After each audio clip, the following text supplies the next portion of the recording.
It was very weird. But it was like, why are you so overreacting to like the sum of all It's a great movie. It's one actually. I like it. It's entertaining. That was actually Jeff that called in.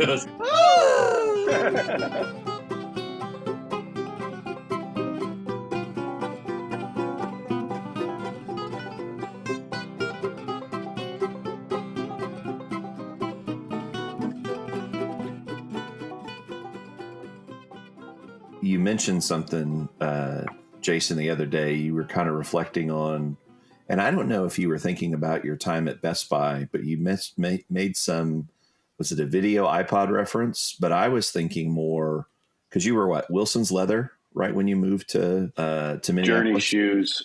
Oh, Journeys, So I worked that's right. at Okay. Journeys, and then I went to Wilson's to make another 45 cents an hour. Nice. Great.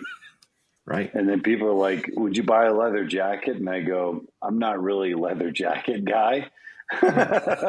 Yeah. And I remember But you had fun there. Yeah, it was different. Okay. You could tell who leather jacket person was just because they almost always came in smelling like cigarettes. And not like classy cigarettes. Okay. Like maybe when the brand originated, it was a classy cigarette company and they just kept pulling the chain and smoking them as the cigarette brand slipped in value. And they're just like, this is my brand. This is what I smoked. So that was interesting. And then they complained at the cost of a full grain cowhide jacket that was like $400 ago. Right. This was an $80 jacket when I bought it in Black Friday 3 years ago. And you go, right.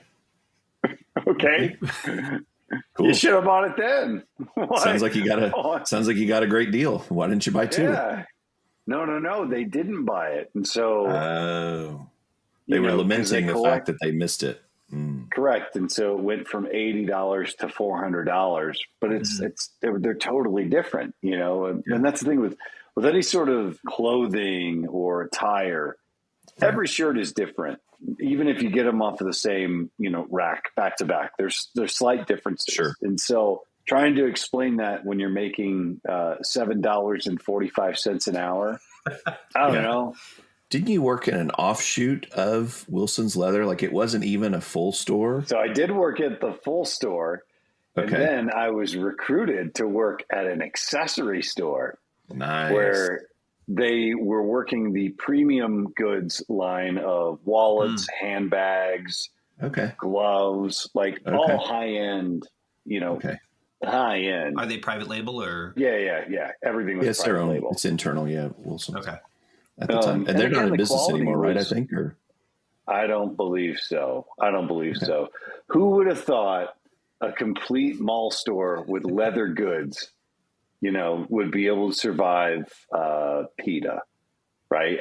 I knew it wasn't, especially, when it came to, are these ethically sourced cowhides?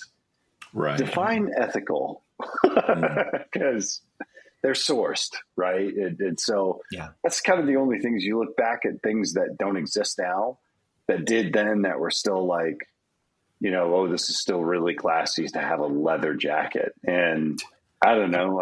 Have you ever been intimidated by anyone wearing a leather jacket in the last 15 years? And don't say Dog the Bounty Hunter.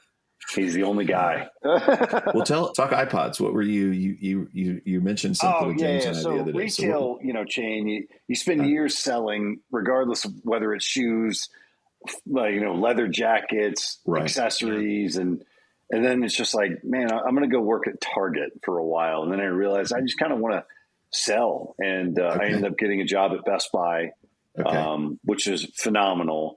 And it was the Black Friday that the iPod video came out, right? So Apple, fall time, they would sort of hold stock and wait until Black Friday, which is the Friday after Thanksgiving.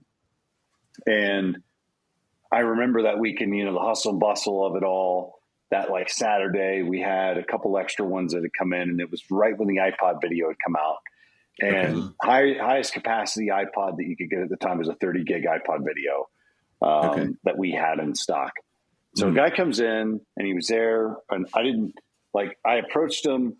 I walked up, there was the display, and I walked up kind of behind him and said, "Hey, how are you doing today?" And They said, "Oh, we're fine. We're fine. We're just getting getting understanding of the iPods that you guys have, and I want to get one because I'm huge into audiobooks." And I was just, one track mind, focus. And I went, "Oh yeah, well, we have this in stock. We have this in stock. We actually have an iPod video, which is brand new, and it's 30 gig capacity. And the good thing is obviously you can play, video on it. It's really cool. You should check it out." Again, the whole time I'm looking at the display, and I glance over and I see, something kind of low in my line of sight, but I didn't like put two and two together. I was just trying to open the case and, oh my gosh. And I'm a little bit concerned about where this is going. Well, I grabbed the iPod video out and I go to hand the person the box, the gentleman that was talking, and the daughter's hand goes to grab it. And I go, "Oh, no, I want him to see it." And she's like, "Well, he can't see." And I went, "What?" And I looked and I kind of did the toes up and I saw a red tipped cane and I went slowly up and he was holding the cane. And as I trailed up, he started to smirk and I went, "Oh my God, I am so sorry." And he laughed and he said, "It's okay. Even though you wanted me to see it, I probably wouldn't be able to." And I went, "All right." And the daughter was trying not to laugh. And I said, and I was red faced at this point. Sure. And I said, "So how many audiobooks do you listen to?" And he said, "A lot." And so I'm still trying to sell the capacity of a 30 gig iPod video to a blind man. Right. And the daughter's just like, "Do we have anything that's like less?" And I was like, "Well, we have the iPod mini, but it's 8 gig. And I mean, it's up to you, whatever you want to do." I was like, I wish I could give you a discount. I'm just totally like caught off guard here. And they're like, "Well, how much is it?" And I said, "Well, it's $300. And he said, "For all your effort, you did not make a sale today." Just like that. "For all your effort, you did not make a sale today." And I thought in my head, I wanted to crawl in a hole and just go away for the rest of my shift. Yeah. But I had just started like an hour before. So kids, let that be a lesson. Don't try and sell a blind man an iPod video and then further try and sell the capacity benefits of an iPod video because it won't make a difference. Man. He won't care.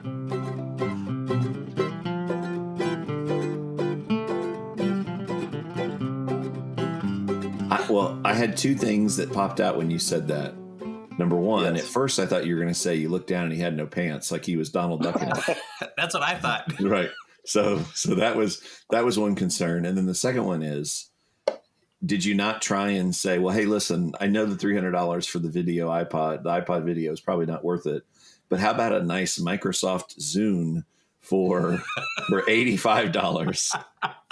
That was Microsoft's iPod, right?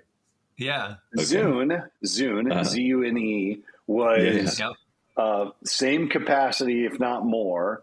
They had the ability to do, totally uninterruptible, like lossless files at that time. Okay. So you could get higher quality. It was a much better player. But it was more expensive or less expensive? It was the same price. Oh, okay. But their whole draw was, well, if you have a Microsoft Windows computer, we can work with Microsoft and you don't need to download any additional software. Oh, that's right. So that was their draw. No iTunes. That's right. Then you try and use it and you realize the font was like 10-point Arial italic. So it was like the tiniest font that they put on this. And then they did what I feel like alternative level of background. So it was just like too dark of a display with too light of a font. So you couldn't really make sense of it.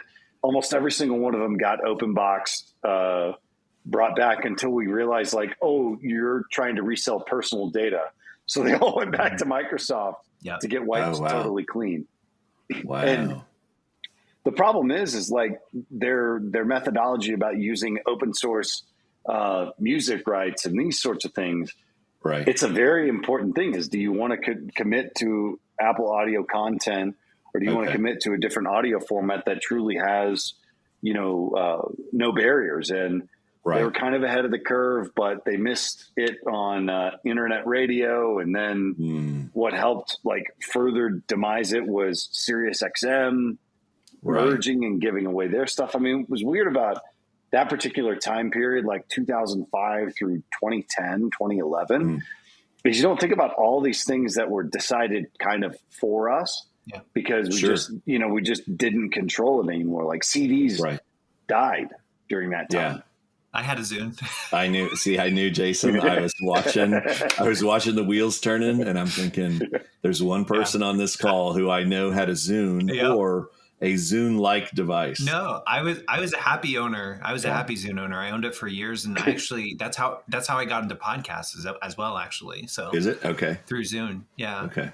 And then Zune also had built-in games, and it also had an FM radio. So it was really like a media player for all sorts, but at the same time, it's like you can get the same functionality with the cell phone now, and even cell phone with FM radios. But there's that whole ecosystem that Jason's talking about. Like now that everybody's streaming, it's, can you play the app that streams it? And now that obviously with the capacity not being a factor, and you can have basically unlimited stuff in the cloud. I'm still a physical media person. We even talked yesterday, I think, Jeff, or last week about, the rise of both DVDs and also CDs, kind of making physical media is making a return, not just with vinyl, but they say at Walmart, I'm using Walmart as the big retailer, but they say, hey, like we're getting rid of physical media at Best Buy or whatever, but Walmart still has like a pretty prominent vinyl. It's locked, for whatever stupid reason. Vinyl. Okay. Yeah. I thought you were talking about the indoor swimming pool full of $3 DVDs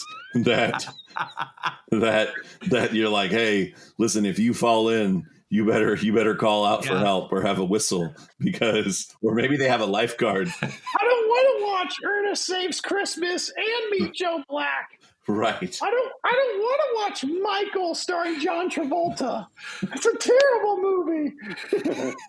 Who's the chucklehead that goes to Walmart on a Black Friday sale? How you're supposed to put your hand on it, and that's like your way of claiming that you're going to get like the $98 TV or like the lawnmower, but some goofball is like just hovering over that $3 pool of DVDs and like, I want that copy of Like Mike or whatever, and it's like, no, you don't, don't really want that. Well, hold on a second. As far as child rapper starring movies, Like Mike is probably not the worst one, right? It's really not. Bow Wow is pretty good. He's actually a very decent actor. He was good. I liked him in Tokyo Drift.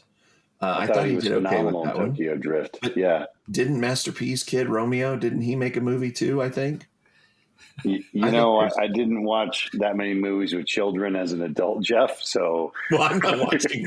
I'm just saying that happened when we were kids. I think. Right? I don't. Yeah. Okay. Sure.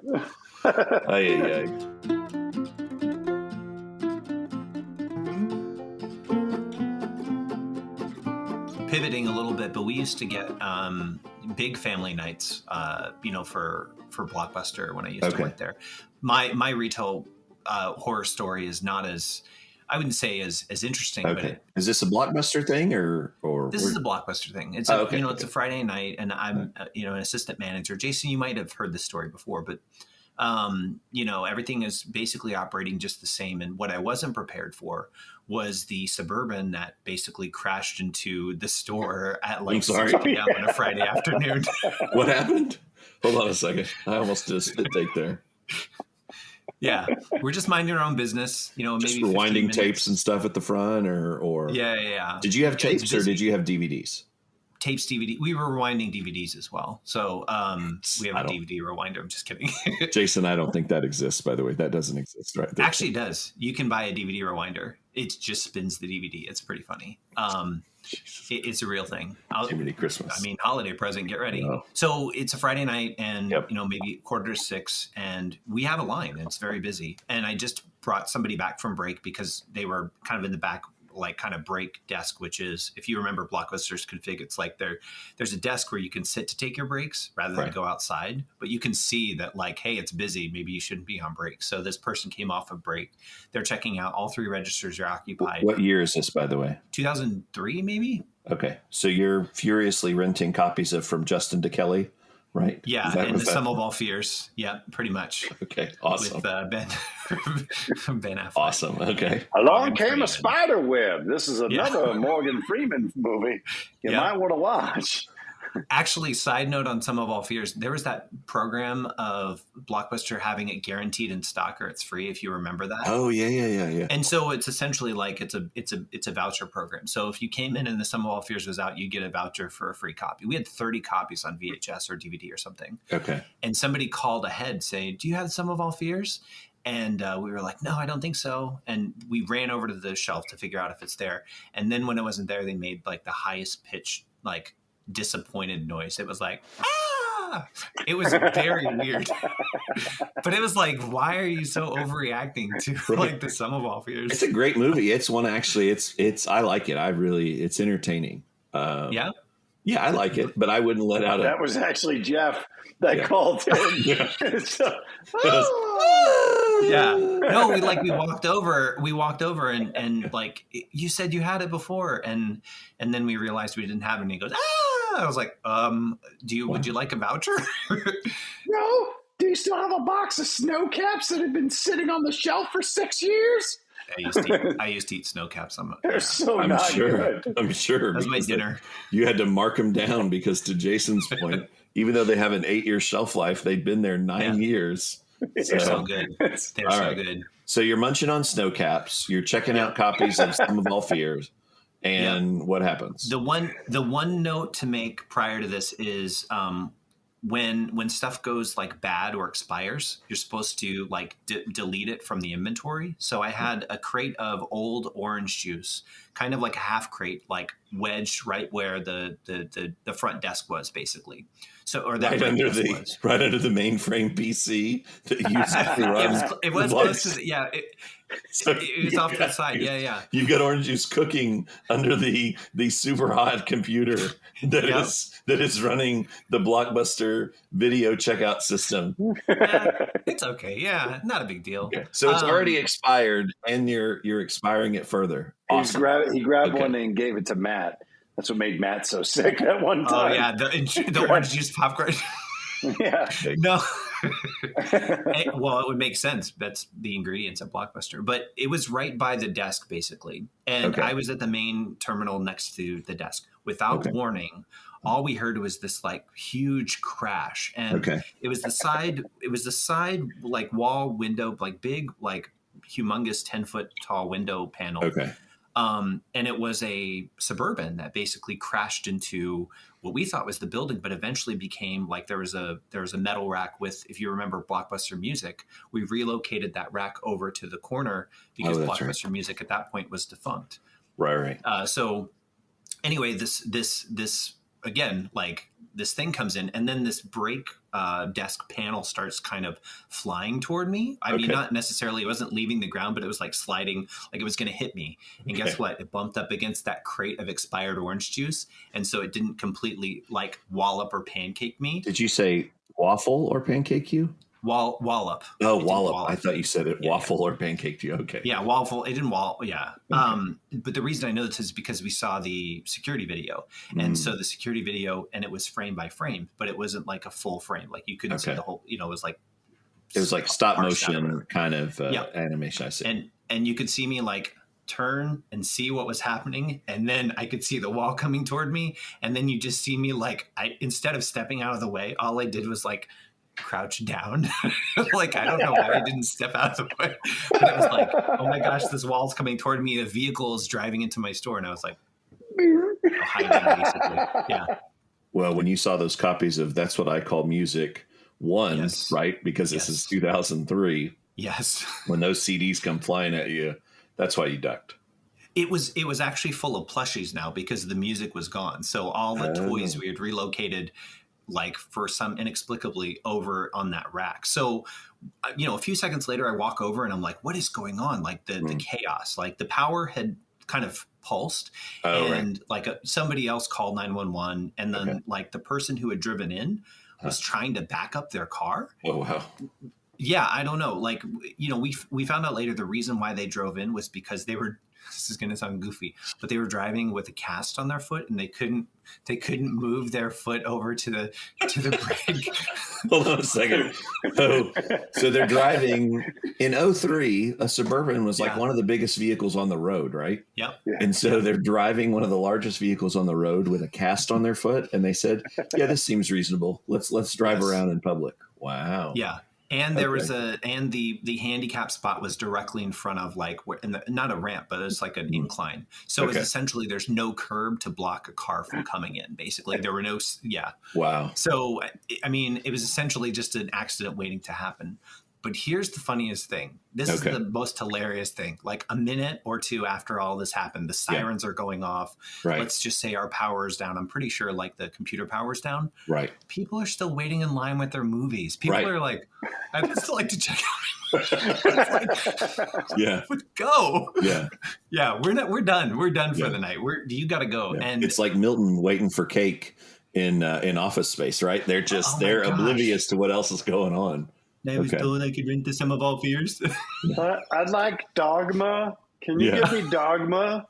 Hey, that's a great movie. I wish Dogma was streaming. It's a great movie. That's one of my favorites. But that's the type of person that would totally be there, or the one desperately waiting for what's another movie? Like The Never-Ending Story 2.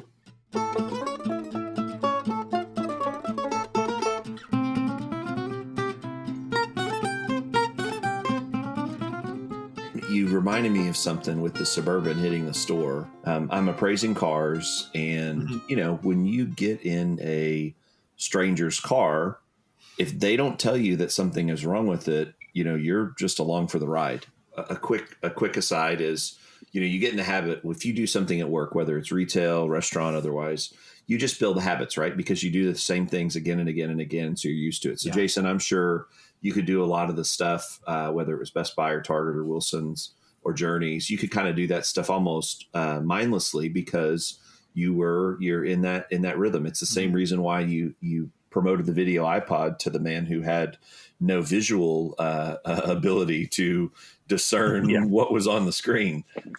James, you pushing expired orange juice on people, which saved my life. Yeah. But that was just a routine for you. And so it's the same thing when I was appraising cars, is you get in cars and so you don't pay attention. And so one scary-ish moment was I got in a car. It's like 8:30 at night, and it's dark. And while I'm on the test drive, I look up and I about veered the car off the side of the road because the person had an oversized, think like the biggest prize at a carnival, novelty stuffed gorilla in the back seat. But I didn't notice it. Like, I open the door and I get in and I start to drive.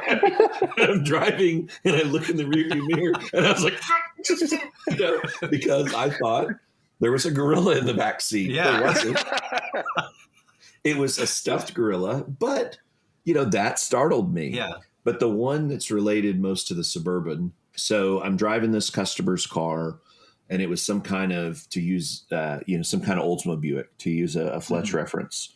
And on the test drive, we take it on at least a 1 mile test drive, made sure the odometer turned, engine transmission, et cetera, all that stuff worked. Well, during the test drive, I noticed the brake pedal was a little soft. And again, it's a stranger's car. They didn't say anything about the brakes.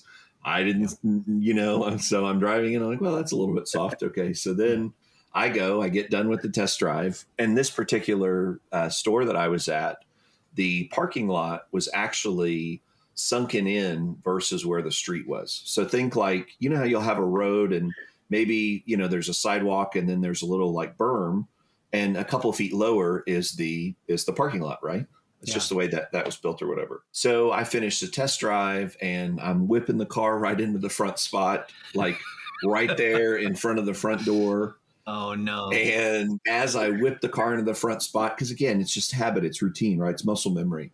As I whip the car into the front spot and go to hit the brakes, the brake pedal goes flat to the floor boom, I hit the berm.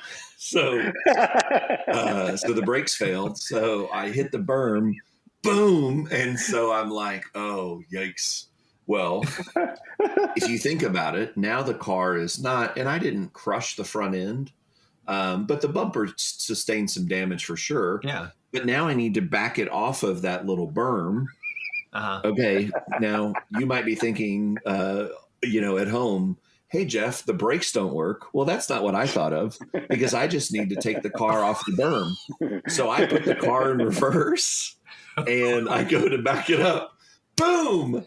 I hit the light pole behind me because remember, the brakes don't work. So if the brakes don't work going forward, the brakes also don't work going backwards. So not only did I damage the bumper and the passenger fender, but I also damaged the passenger quarter panel, because that spot that I pulled into, directly behind it was a light pole and not like, hey, it's this little light pole. No, it's a big ass commercial light pole with that huge, cylinder base. And so now I've not only smashed the front, smashed the back, and done this all within full view of the showroom. Yeah. And all of the associates watching everything that's happened. And then I'm like, holy smokes. So then in a moment of clarity, I say, wait a minute, Jeff, if the brakes don't work, the e-brake should work. So I, this time with my foot on the e-brake, backed the car away from the pole and was able to use the e-brake to pull it forward into a spot. At which point, and I was okay. I mean, my pride was hurt, obviously. Yeah. And the car was kind of jacked up. But at that point, I got one of the guys that I worked with, and we went and talked to the customer, and it's like, well, hey, did you notice anything about your brakes? Well, yeah, they've been kind of soft, but we didn't really think, they're a little bit iffy. Well, hey, we would have appreciated if you had told us that the brakes were iffy before we took it on a test drive. Yep. So we made it right with the customer, and effectively at that time, we appraised the car as if there was no damage and that the brakes were fine. Because that was, that's the right thing to do. And the car, to be fair, wasn't ultra expensive. It was a multi-$1,000 car, but it wasn't like it was a $50,000 car. It may have been a $3,000 car or a $4,000 car. And so, it was the right thing to do for the customer, in spite of them not disclosing, the brakes were soft. But you talk about a humbling experience, hitting the berm as I whipped it into the spot. That was humbling. But then what really knocked me in the head was backing into the light pole, because again, I forgot that the brakes didn't work. Do you check now that the brakes, like when you rent a car or whatever, are you always checking to make sure that, all those work? You're right. I probably after that would have been more aware of brakes. And certainly I would say some of those situations, learning from that experience, hey, I may not take the car out of the parking lot if it's above a certain age or whatever. But, I think in that environment, my goal was to appraise as many cars as I could and give the customers the best offers I could and all that stuff. And so, you can't let one situation like that keep you, from doing your job. So I think there's a balance there.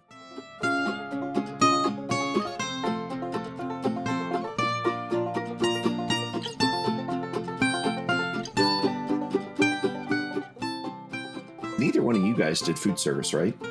I did. Oh, what did you do, James? Food service. I worked at Marie Callender's for a summer. Really? Where in Silicon Valley, in the Bay Area? Yes, it was in Silicon Valley. Actually, hold on a minute, sir. Can I get you an apple pie, or would you like the crusted apple pie?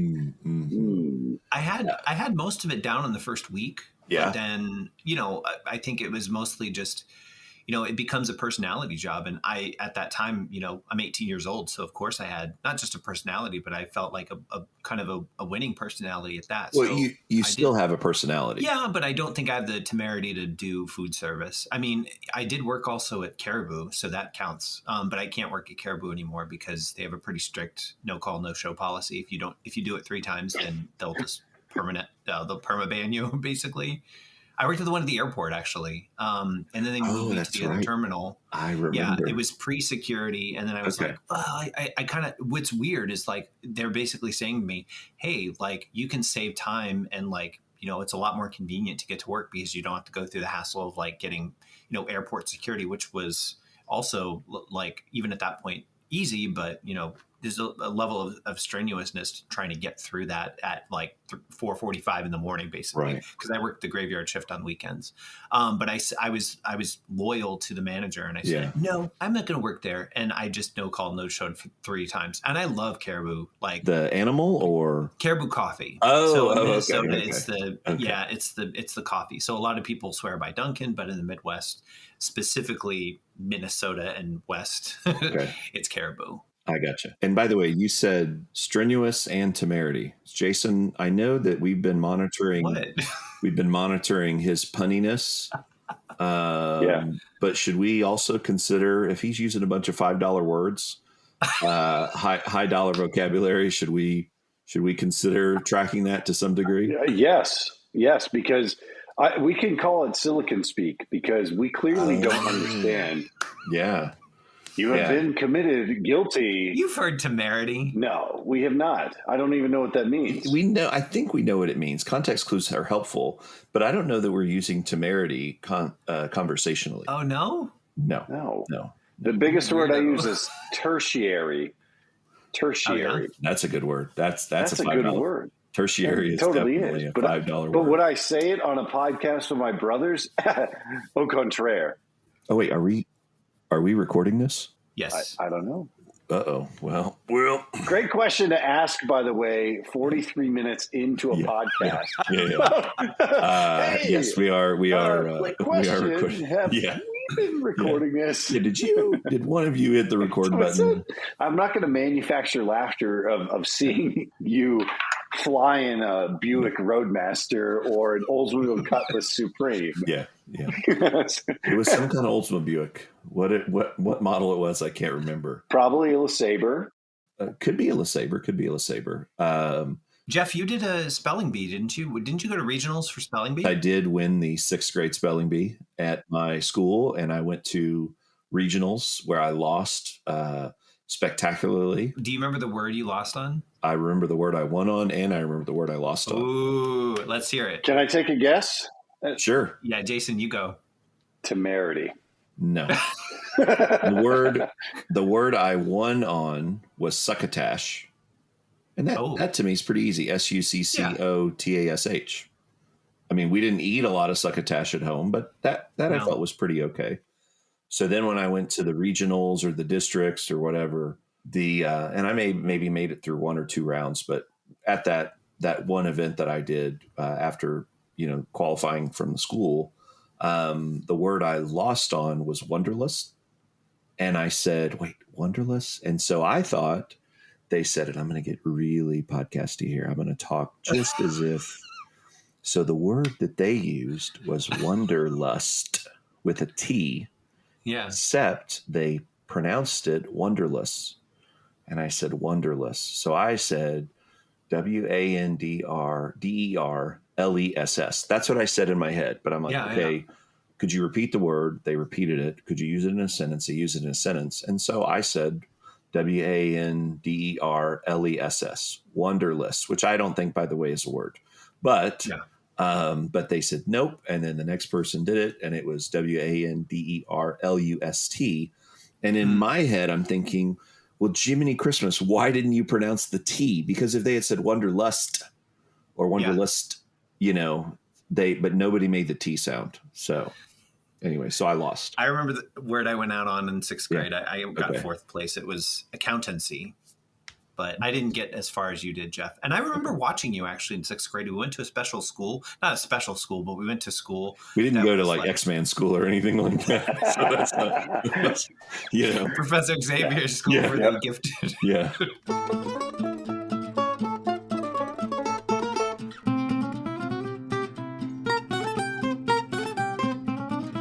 Summer of 2000, I think we stayed up really late playing like Driver on the PlayStation. Do you remember this? And then also like we we just hung out that summer. But that was also the summer I worked at Safeway, and I came home. Jeff, do you know this, or do you remember this story? Like, no, I don't remember. You don't remember this story from 23 years ago? Why not? No, I don't. I don't. I worked at Safeway as a bagger, and then I rode my bike to and from, and we lived like within walking distance, but I thought I could get there faster. Just so we're on the same page. Yeah. Typically, items with wheels will get you there faster than walking. Okay. And even in most cases, even faster than running. So it's a logical leap that you took by thinking, hey, if I ride my bike to work, regardless of how close it is, I will likely get there faster. So we got you. Yeah. I rode my bike to work one shift, and I didn't lock it up outside the store because I hadn't done it before in the summertime, and it wasn't a big deal. Right. But then when I came out to take my lunch break, my bike wasn't there. But because Jason was in town, I thought maybe there's the off chance that Jason like got my bike and like walked it home or rode it around. Oh, hold on. One more thing. Yeah. Jason, if you had gone of your own volition, that's a $5 word, to get James's bike, how likely is it that you would have walked it home, or more likely, would you have gotten on it and started pedaling? James, the logical leaps that you're making or not making in many cases are astounding. The temerity that you have of, did I use it right, Jason? Yes. Don't ask me. No. Just because I graduated from college ahead of you guys doesn't mean I actually knew anything when I graduated. So that's true. That's fair. So James, you think, hey, maybe Jason has just borrowed my bike. Yes. And maybe it's best, I don't know, Jason, if you want to just kind of walk through what maybe the James tornado was like. Yeah, so I'm sitting there. I'm playing Wipeout on PlayStation, which was the futuristic sled game. Yeah. I was locked in. It was hours of this where I'm just sitting there, 2-3 hours there. They're playing amazing techno music, and Gravity Kills is part of it too. So just James's favorite at that time. Yeah, I'm kidding.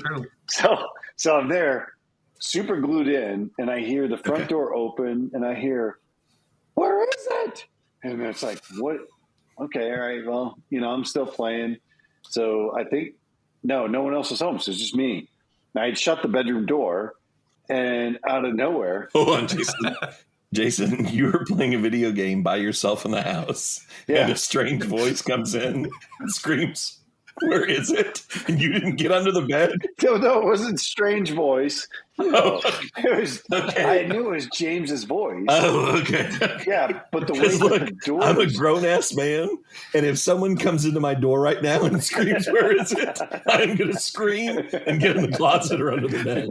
Okay, I'm just saying. All right. So I'm there, and the door was on the other side of the paper thin wall. And, but it was like, okay, I heard it open. Where is it? And then I heard the door shut. And then I heard footsteps going down to the kitchen, which is just around the corner.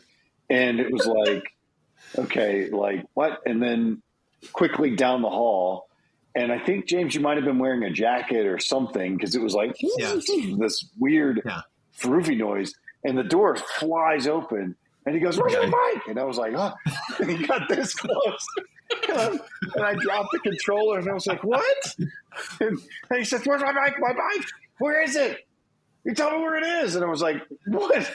What are you talking about?" And he said, "I walked inside. My bike was there, and now it's not there. Did you take it? Yes. Are you playing a joke on me? Are you messing around with me? That's you got to tell me. That's my bike.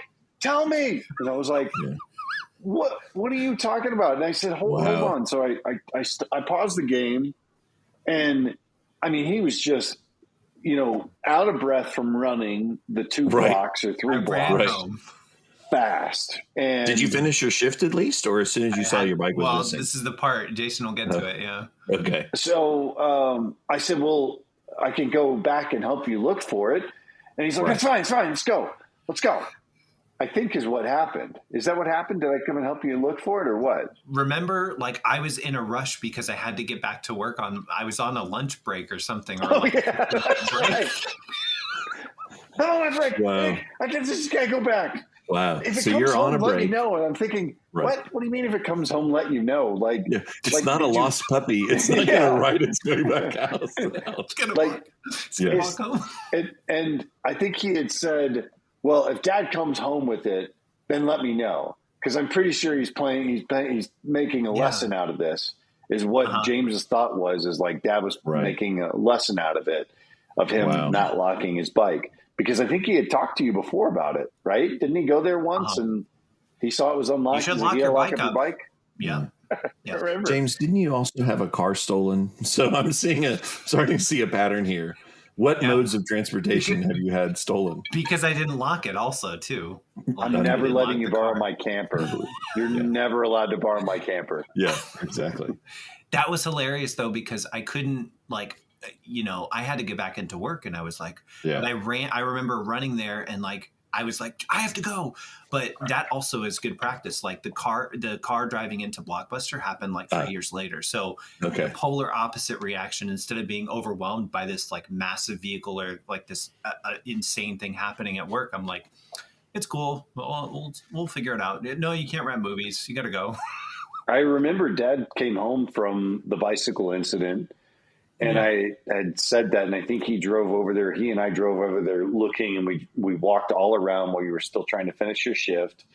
And obviously someone had stolen it. There's no getting around it. Obvious. Yeah. To be fair, it did have a banana seat and streamers coming off the handlebars and a little ding ding bell. Yeah. So, I mean, it was ripe for the picking. Did you take my Tim Belcher noise-making card? What? That was my lucky Tim Belcher card. No, that's a reference. That's a reference of James's bike. Wow. I sent y'all a picture of a bike, one of my bikes when I was a kid. Actually, Grandma, I think, took a picture in 1989. I would have been 8 years old or whatever.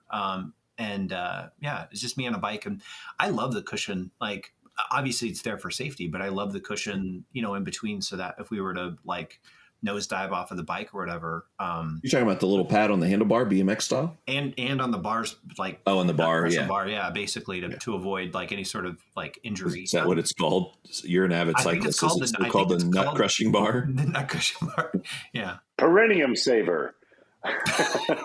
Jiminy Christmas. Hey, I'll buy that domain. Yeah. No. Please don't. Hey, Jason, that was a good word. That's a $5 word. Yeah, but it's also very graphic. We shouldn't be talking about that part of anatomy.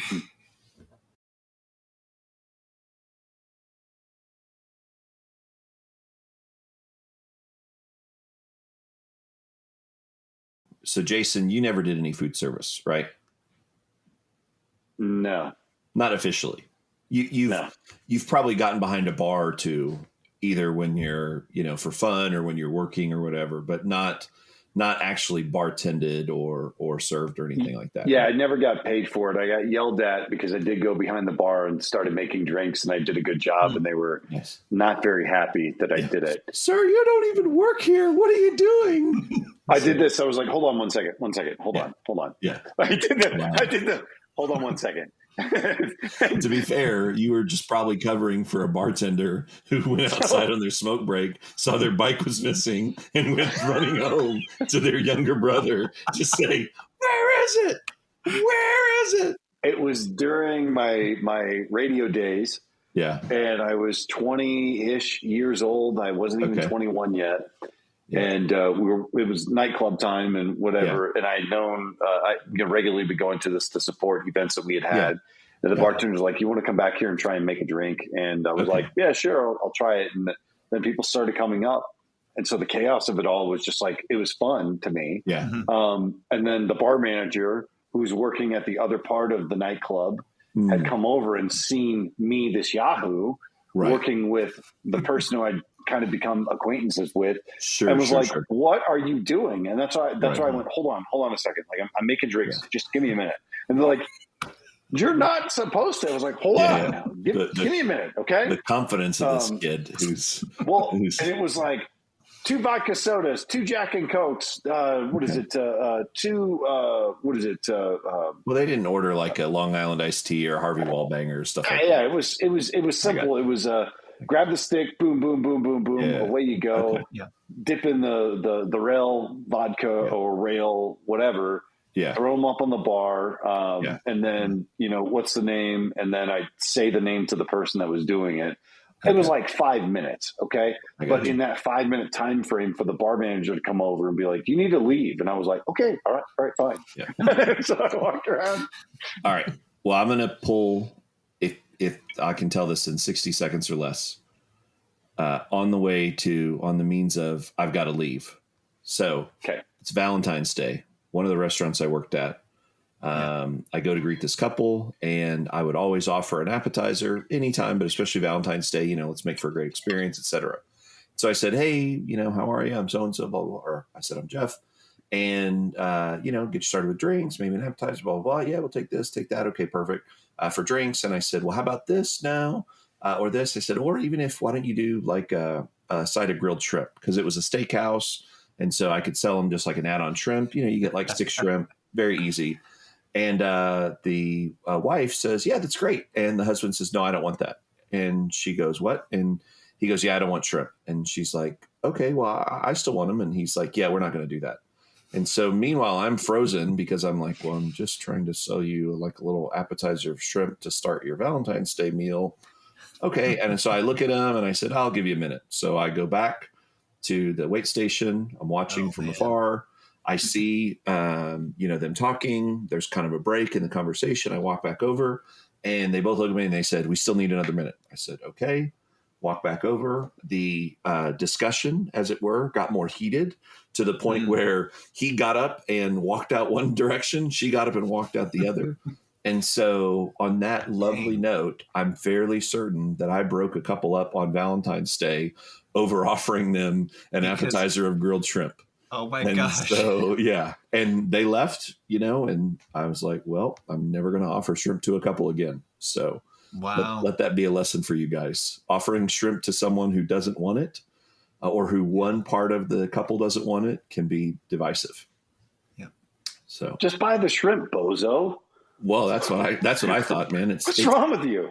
And it was like $5.99 because, it wasn't like a full grilled shrimp appetizer. It was just like the add-on that you would put on the steak. I'm like, man, it's $6. Like I almost wanted to buy her the shrimp, but I was like, well, that seems inappropriate to buy some strange woman shrimp on Valentine's Day. You're letting him buy you the shrimp instead of letting me buy you the shrimp. Maybe they just go to restaurants on Valentine's Day to fake breaking up with each other. And Jeff, you were just a pawn in their game. So. Oh, Jiminy Christmas. Jason, I know we've talked about it. We need to start establishing a penalty. The prawn, that's worth at least, well, James, we're going to charge you $5 to charity for the prawn in their game. That's worth $5. Yeah. All right. I'm down with that. I don't have anything else to add other than, maybe this is a tailing thought, but well, you're getting a penalty too for that. Yeah, come on. Well, actually, we'll give your first one as a warning, but next time it's going to be $5 to charity. Yeesh. So.